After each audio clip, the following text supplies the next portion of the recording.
What's happening, guys? We are back here with SoccerBeat. We're at Orlando Stadium. We've just watched the Carling Black Label Cup.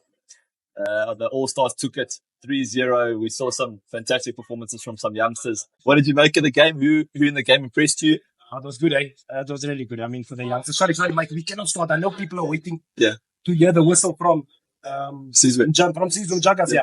But unfortunately, I can't do the whistle. I have 4 feet, so we'll just have to do with that. Back to the game. Yeah, there we are. Back to the game, Mike. I think, listen, we could see a lot of good from the youngsters, got an opportunity, especially from the All-Stars team. A lot of good football. You can see a lot of them potential for the future, but my problem is, you can see as well, like this players that really, in my opinion, should have been shining in these games. Yes, and they did shine in these games, like players like Zwane. I really have a lot of respect for Zwane. Tito just done his thing as well. But a player like Zwane, who plays in a game like this where there's no pressure and he shines. So what does that tell me? That's a little bit disappointing for me, I have to be honest. Yeah, I actually told you before that I went to the 2 training sessions before this. Yeah. And honestly, out of all the players in the All-Stars team, like Zwane stood out like incredible. Like honestly, his touches, the way he ran the sessions, I was really, really impressed with him. I thought, is this the same Zwane that plays for Chiefs every weekend? And then I was like, I've actually seen the potential there. There's a lot of potential, but that's a worrying factor for us as well. I was watching the game, like you see, he shines in a small environment. So where it's a pressure environment like Chiefs, and we don't see this one. We need to see this one. We show the potential. We show what he can do. We saw the ability that he has. Has that not got to do with the fact that that Obas played with him in the middle? You don't think that's got something to do with it? Just that couldn't stop talking about Obas. What a player. Simple does the basics. You can see that. But he brings that into any game. That's just the way he is. So back to Zwane again is, why can't he do that? Be exactly like Obas is. In the big games, be that player. But he needs the freedom that he gets when he plays in front of, say, he had Kekana and Obas there with him. And then he's free to do what he wants. I don't think he's the type of player that must go collect the ball for back 4. I think he's better playing as that 8. The 8, yes. Yeah. But Mike, my question is, no matter what position he plays, play with that same play with that same confidence. Because it's going to start to make me or people around it start to believe that, listen, you can only be a big fish in a small pond. Because if you're playing at that level of football, especially at Kaizer Chiefs, you should be doing this week in, week out. Yes, we're speaking about systems and things like that. He still should be that player that he is. Yeah. Because we know Zwane as the player. Yeah. Tips? What do you think, man? Obviously we chatted about Zwane. Yes. During the game, we spoke a lot about Kekana as well, the boy from Sundowns, DDC. It's really impressive. This type of games, it's where you want to see youngsters and given a chance, he raised his hand and to the Sundowns coaching staff, like he's giving them headaches. He's ready to, jump to the first team. Maybe it's too early, but he gave a good account of himself. And again, if you come back to Zwane, maybe we need to first understand what's his best position.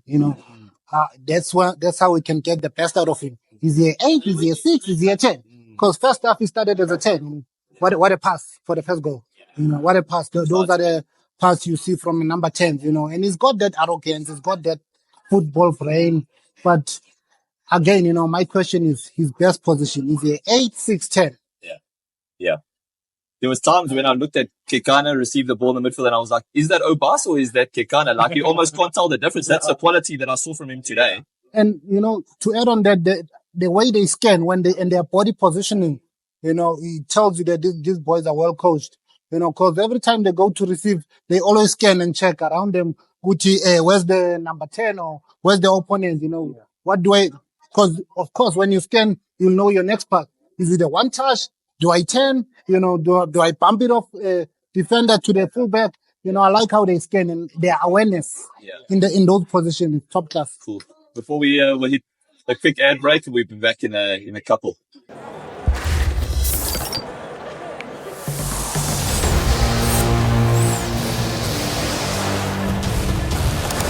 The Carling Black Label Cup is here to put the power back in your hands. Fagugesi at the Carling Cup on 21 December at Orlando Stadium. Buy a Carling Black Label and vote for your Carling All-Stars. T's and C's apply. South Africa, be sharp. Not for persons under the age of 18. And we are back. SoccerBeat. SoccerBeat, welcome. We just wanted to chat about, obviously, Magesi. There's the big news that Clinton Larsen obviously handed in his resignation post-game. Big news. He told us a little bit behind the scenes that what he was dealing with at Magesi was a tough environment. So we sort of knew this was coming, and obviously the story broke. What do you make of the news? Clinton Larsen leaving Magesi. Mike, it's big news. The guy has just won the trophy, the Carling Cup, and the coach promoted the team to the PSL. You know, you think maybe it deserves a full season, but I don't know what happened, you know, behind the scenes. But you know, sometimes only time can tell if they're gonna miss him, and you know. But I believe that, you know, given more time and more support, because obviously the players, most of them, they are new to the league. You know, they still have to adapt and adjust. Sorry. How can we not stop this interview again? We have to stop it right away. Coach, come have a seat, coach. Come have a seat. Tucker, bring another chair for us, please. Okay, coach. Coach. Coachy, thanks for joining us, sir. No, Yeah, for Calling Black Label Cup ambassador. Eh? What did you make of the game? To be honest, I was surprisingly by the talent, the young ones. I thought it was going to be just one of those where it's a good show for the fans, but no, it was very impressed by a lot of the young players. Who stood out for you the most? Names now, yeah, the names, but they're slow. The right back. The slow, right? From Pirates. Lots of energy. McCorney. Right back. Yeah. Very nice. And I thought the one that played next to Obas. We were just speaking about him now. Kekana. Yeah. We were just raving about him right now. Yep, I thought he was brave. Wasn't afraid to play forward. Sometimes difficult passes, but he was. Yeah, I like that in the young kid. Yeah. And, what did you make of Fabian's son? I was just going to ask you. Fabian's son. Yeah, Aiden. Give him a shot now because they hardly do. Yeah. So, yeah, I know it's an all-star game, but still, Magesi's done some damage to a lot of the yourself. Yeah. You know, and these guys, these youngsters, they hold their own. No, I was impressed. I was Coaching, what do you think of the decision of Clinton Larsen? How sad is that for a guy that wrote up the team and showed he won the Calling Cup, and then all of a sudden he gets given the boot? What do you mean? I think he resigned post-match, eh? No. Yeah. Oh my. What South Africa's come now? So that's the second coach who's done that. Yeah. Crazy. After a cup final. I mean, coach. No, but yeah, that's what I mean. Like, everyone's raving about Magesi and like how fit they are and their honesty. And then, well. And that's South African football, people, you know? You don't know where you are. You can be getting the results, you can be doing the business, and all of a sudden the owner just feels like, something's not happening my way, and then that's what happens, you know? Because Coach Larsen isn't someone who will put. Yeah. Because I mean, to bring a team from where it was to where it is now, that's all his work. And he won't resign because he just feels like resigning, because I had a couple of other two players as well. So there's a lot happening. Must have another bit more insight. What really is going on? Yeah, look, I mean, we saw him at the training session building up to this, and he did say to us that it's a tough environment to work in, I think. And I think there's a lot that's going on behind the scenes. That's the problem. That's how tough they're making it for coaches as well, man. It doesn't come from your coaching abilities, from the top where you feel that the pressure comes from there. I think like there was actually a record, we saw it the other day, something about like Limpopo coaches. I think he was the longest serving Limpopo coach like in a very long time. Like you just don't last very long. Like the clubs up there, like they rotate through coaches very, very quickly. And so he's actually done well. I mean, if you look, I mean, they were in the ABC a couple of years ago. Like jumped straight through the NFT. There they were. Win a trophy. Like it's actually it's like a Leicester City story. And then next thing. That's what the coach has got. Yeah. Coach, we don't have it yet. No, not for that. No, not for that, coach. Just in general, I mean, you're sitting here thinking just being on the side. No, of course, I'm with you. And I think the last 6 months at United, now with what I've been thinking about before I even knew that, like, they went to the moon. Yeah. And then I kind of felt like I think I've done what I could. Yeah. But now I want to go back and be a head coach. Whether it's in a smaller country, smaller team, but you just miss that, man. You know how we were. Yeah. You know that the interaction with the players and how you make a normal player, how you make him see football differently. You know, and then he goes out there and they perform like you're like, oh, we didn't know we had this. Who's this player? Yeah, and that is what we experienced with this. So obviously, so I wanted to have that back because at United you have a limit. In the back, and I'm first team coach, so you can only have so much interaction with the players, and then the rest, that's the manager's job, so you don't want to step on people's toes. So. Coach, I can't let you go without asking, and I don't know if you're allowed to say anything, but Marcus Rashford, the last week or so, there's been a lot of stories coming out about he's not that happy at United at the moment. Amarin's struggling with him at the moment. Do you have anything to say, like any comment on that? Listen, the thing with Marcus is there's always a lot of speculation surrounding him. No matter what, if he has a good game, there's people always talk, you know. So there's always gonna be talks. And of course, if you that kind of player and you're not involved in the squad, I don't think I would have a problem with you to have it. If you just accept, you know. So the top players are always unhappy when they're not playing. But the same thing, like you said as well. That is, you know, just to see the player get to his full potential. And remember when you got there, Marcus started scoring goals.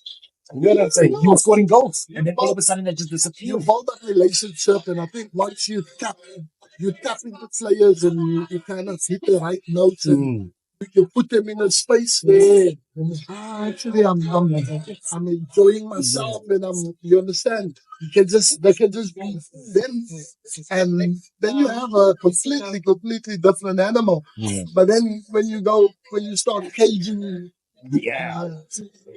that's listen, important. that is unbelievable. Honestly, like talent in abundance, I've never worked or seen players with the amount of talent Marcus has. So it's just up to understand it, you know. And he's a homegrown. Pressure's even more. He's a homegrown player. Now everyone thinks that he should be Wayne Rooney or you know the Gary Nevilles, the David Beckhams that come.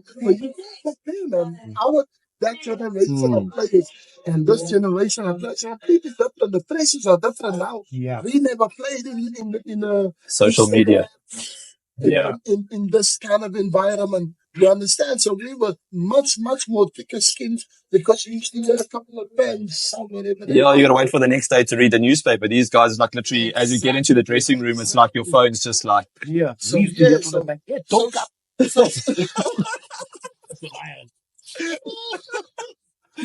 So the social media influence is just massive, and I think the biggest mistake that players do because they have millions of followers, and it's almost impossible to know what people are saying about you. You know, you click on there and you just out of curiosity, and the more you read and when you see it's negative, it kind of eats inside you. So I think that's what players nowadays. Can you speak to the amount of pressure that United play? I mean, that must be something like nothing else in the whole world, like the kind of pressure at United. I can tell you now. I think I probably had thicker skin that you could get. I wouldn't have survived in that environment. That's how pressure football club is. Bro, the players have like 50 million followers. Not your 110,000 or no, there's 40, 30 plus millions, and it's brutal. It's brutal. So, but that's why important as a coach, like you say, it's important to create that environment for players where they can feel safe, especially as you as a club. Right? And Mazule as well. That's what coaching the environment there. That's why players could blossom. That's a very important other environment that you can like the safe space that we have. Like we have our moments. Like you try and get along with every player. You try and get along with everyone, but you're never gonna make everyone happy. So there's gonna be moments where you've got to do also listen, it's a shit. Like you understand the rules, and players just have to accept that's just how it is. But still, But then, with that said, you created that environment for players to kind of feel that it's not happening, you know? So that safe space. Yes. You heard it once and from the big man himself. Hey, Taola. Alright, here we go. Ko betweng ba tshepela hore o tshwantse o betjhe ka tsela e nepahetseng ka nako e nngwe ho tlamehile hore o ikhule hanyane ka nako tse ding O ska leka go busha tse di lahlegileng. Nakusasa kuse olunye usuku. Dlala ngokusemandleni wakho. Ge o tlhoka thuso go gona. hopola bet responsibly. Guys, Wrap it up. Yeah. Wrap it up. yeah, guys, SoccerBeat, you don't get access like that. We just spoke to an absolute legend of South African football. No, not me, sorry. Yeah, man, I don't know. That was completely unplanned, but yeah, that was incredible. I hope you guys are enjoying that. Thank you so much, guys. Sign us out. I said I can't whistle my false feet. Okay. You can just say goodbye. Wow. SoccerBeat, guys, signing out. Thank you so much. Make sure you like and subscribe. You don't get insight like that anywhere else in South African football, guys. Thank you very much. Cheers.